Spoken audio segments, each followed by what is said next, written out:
السلام عليكم ورحمة الله وبركاته مرلبات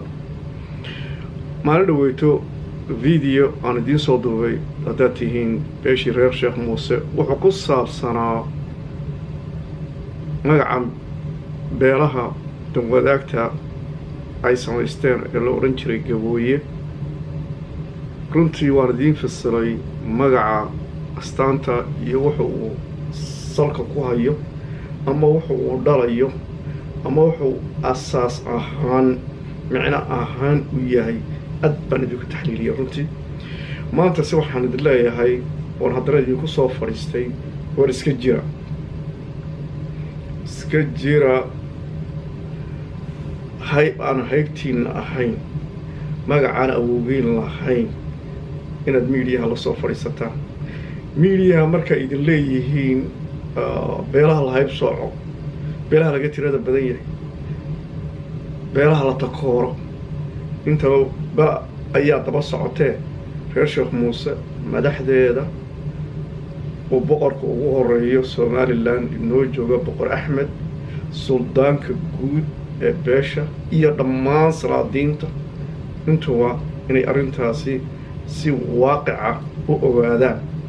baan maanta halka kan ugu celinayaa in magacaa gabooye uba yahayba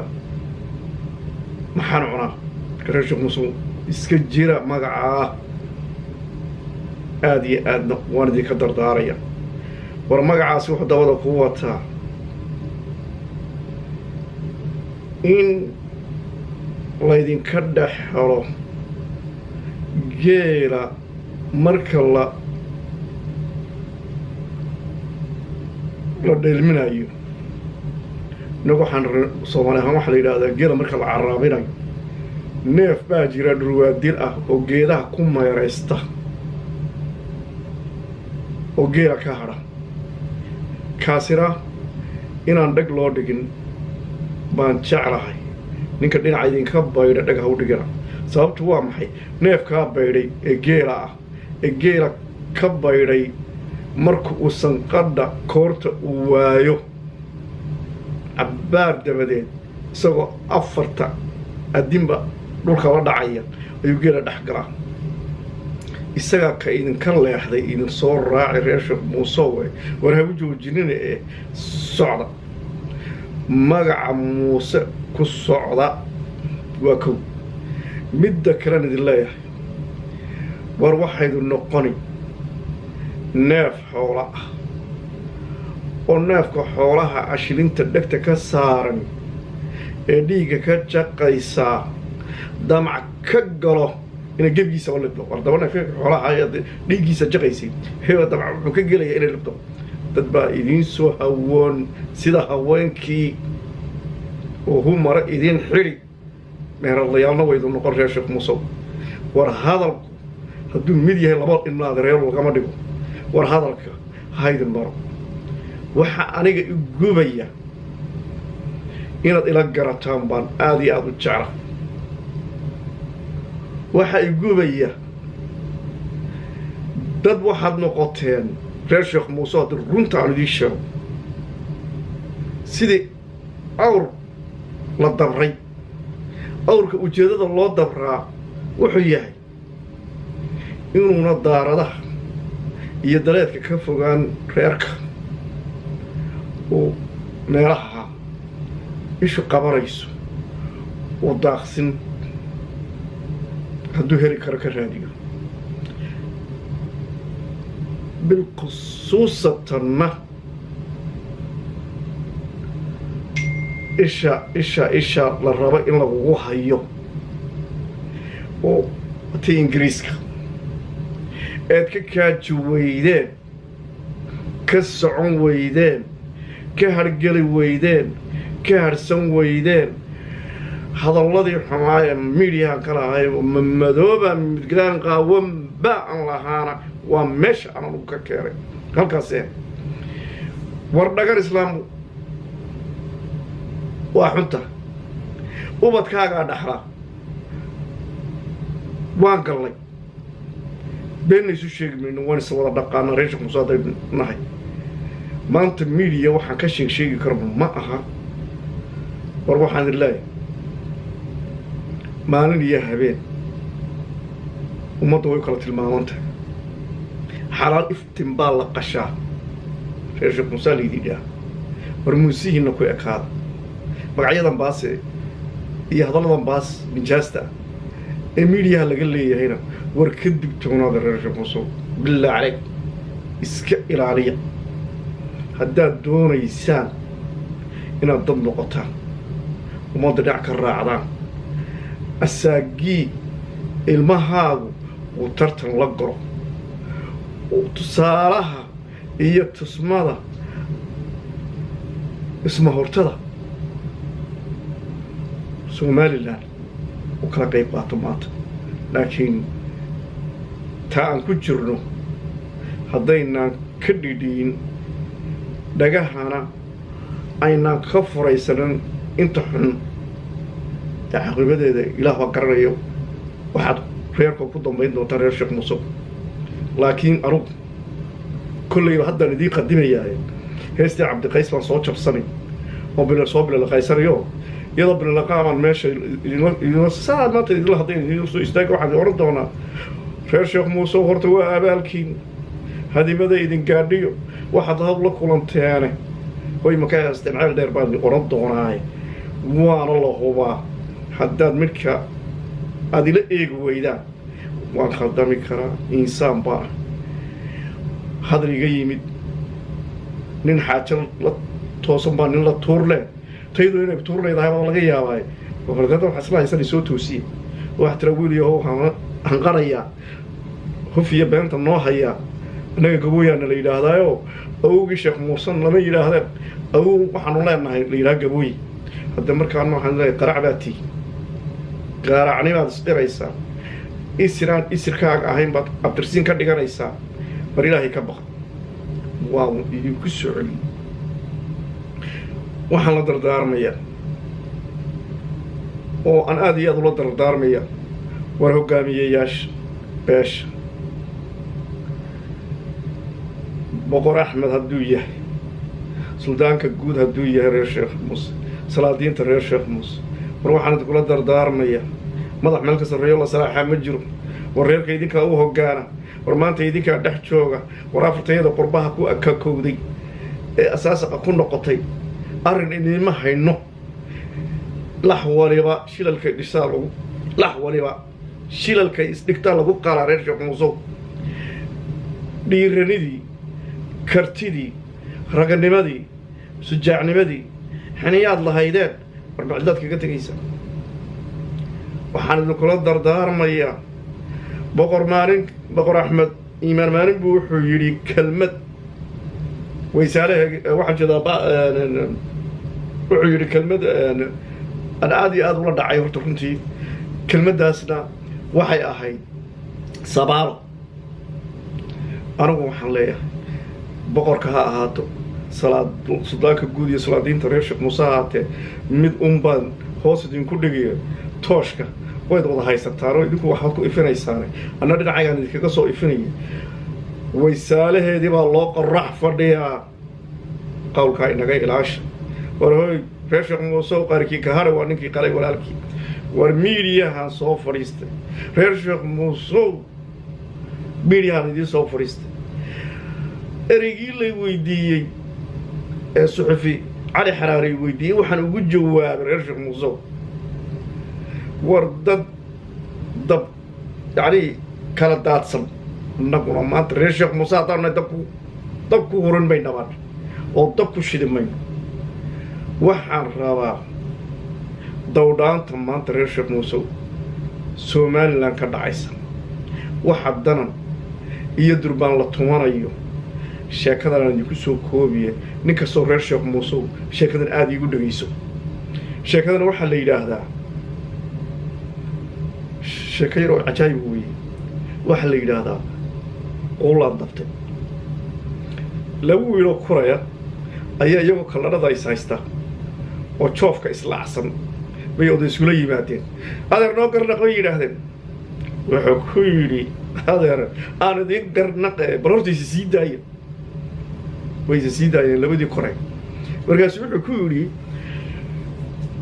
kuma labadiinna ayaa dhibana wasiiradan anaa dhibana markaasuu warwaran haddaba wuxuu yidhi adeer quullaan dobtay odaygii baa wuxuu ugu jawaabay waa nin qawaafi iyo caadkii wuxuu yidhi adeer ninkanaa igala baxay markaasuu waa rag iyo damacii markaasuu wuxuu yidhi dharbaaxaan qaado labada indhood baan ku dhuftay buuri markaasuu yidhi waa nin la dhacay iyo caadkiis adeer intuu kor i qaaday waa xambaare beerkaygaga degay buuri markaasuu waa nin laga itaal roon yahay sidii la yeeli jiray adeer noo garnaq buuri war waxba iskuma haysataane kala dhaqaaqa buuri reer sheekh muusow ma xaqiiqada runta markaan idiin sheego mise taa maanta yacni reer somalilan dhex taalla xaqiiqada markaan idiin sheego waxa weeyaan dadka soomaalida oo dhan xitaa marka lagu daro huwanta reer somalilan oo warsangari ugu horeeyo nin wala wuxuu la qaaq leeyahay maxaan cunaa waa waraabayaal warkiisii annagoo reer hebela kana laba sin kana laba sin waa roobka ilaahay baanba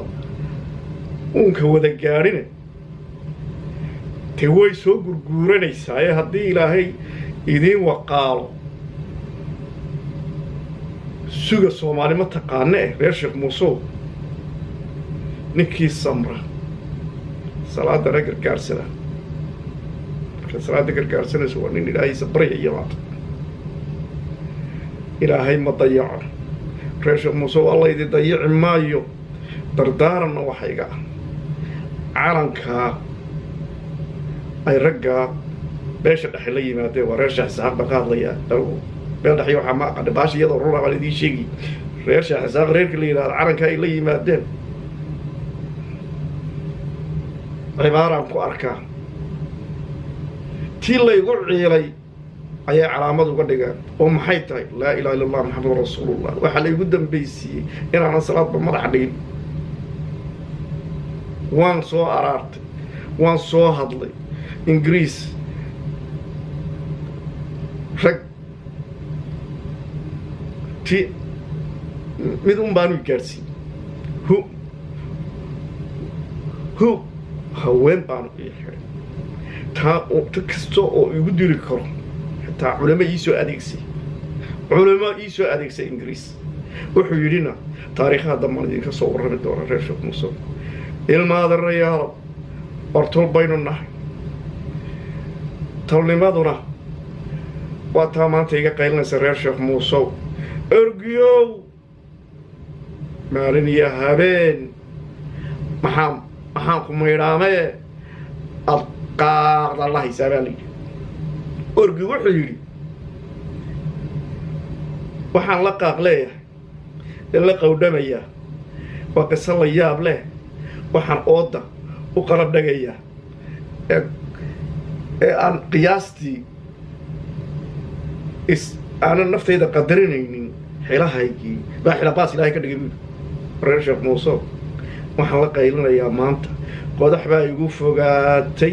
qayladeeduna iga soo bixin maysa warro iga soo bixiya qodaxdaa igu fogaatay war bilaa calay qodaxdaa igu fogaatay iga soo bixiya oo muxuu yahay shalay ninkii wadda arab ka rogay aniga weeyo reer sheekh muuse bilaa caley faarax nuur wuxuu yidhi hadda hadalkaa u dhegaysta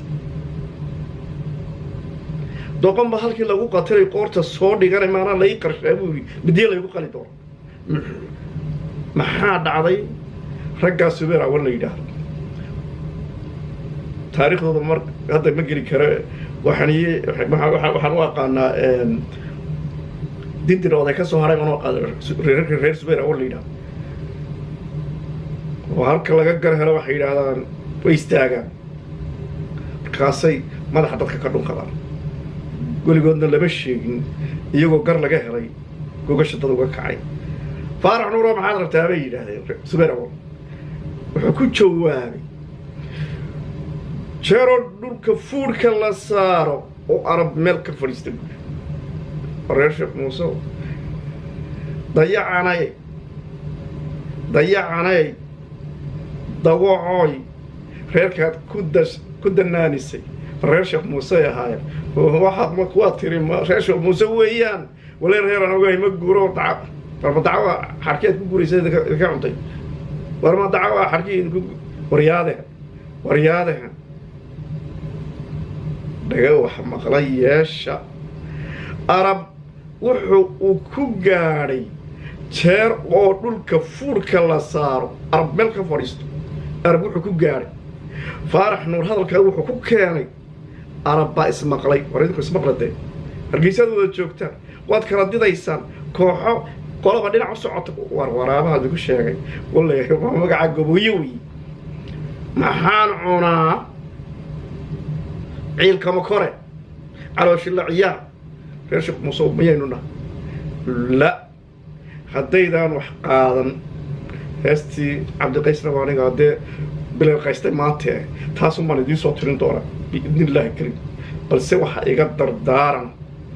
oo aan hadal idinku soo goynaya waa raggaynu shalay tolo subeer awal oo dinidin oda ka soo haray ahaa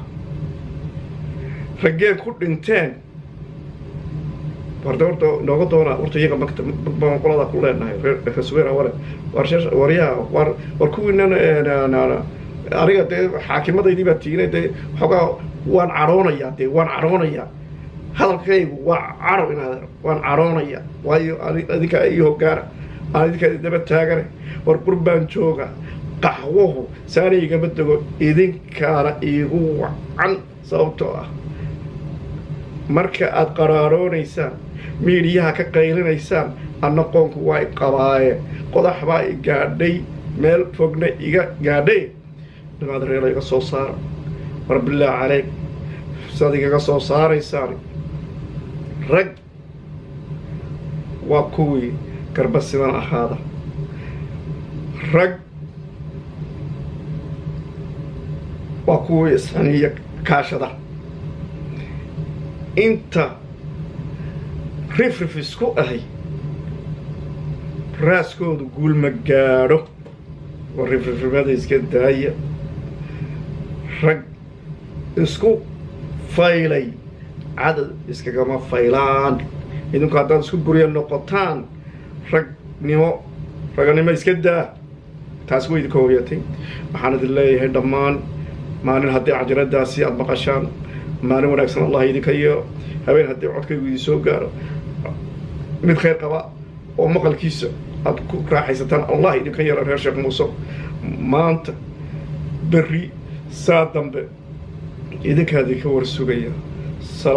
sultaankayga guuda salaadiintaan ka warsugaya boqor axmed baan ka warsugayaa boqorow mid yar baan dee waxoogaa ragga kaaga soo reebanaya maanta kelmadda aad tidhi waa kelmad aada iyo aad reer sheekh muuse wax uga sheegaysa sabaalo ma kelmadda ah miidiyahaanaad ka tiri waan kuu mahad celinayaa dhammaantiin dhammaantiin waa idiin mahadnaqaya madaxdayda oo dhan guddoomiyahayga